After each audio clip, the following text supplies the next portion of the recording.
മുതലപ്പുഴയിൽ വീണ്ടും ബോട്ട് അപകടം. മത്സ്യബന്ധനത്തിന് പോയ വള്ളമാണ് ശക്തമായ തിരയിൽ അകപ്പെട്ടത്. വള്ളത്തിലുണ്ടായിരുന്ന അഞ്ചുതെങ്ങ് സ്വദേശി നീന്തി രക്ഷപ്പെട്ടു. മത്സ്യബന്ധനത്തിനായി കടലിലേക്ക് പോകവെയാണ് അപകടം. വിവരങ്ങളുമായി ഹാൻസ് ജോൺ ചേരുന്നുണ്ട്. ഹാൻസ്, മുതലപ്പുഴയിൽ അപകടം തുടർക്കഥയാണ്. ഇത്തവണ വീണ്ടും ഒരു അപകടം ഉണ്ടായിരിക്കുന്നു. എന്താണ് സംഭവിച്ചത്?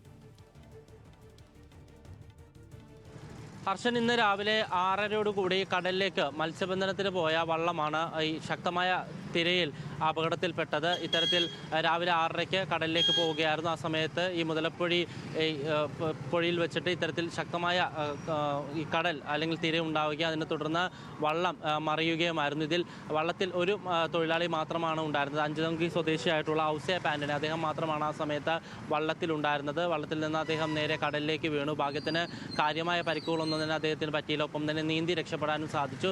പക്ഷേ നേരിയ പരിക്കുകളോടെ ഇയാളെ ഇപ്പോൾ ചിറയൻകീഴ് താലൂക്ക് ആശുപത്രിയിലേക്ക് മാറ്റിയിട്ടുണ്ട്. ഹർഷൻ.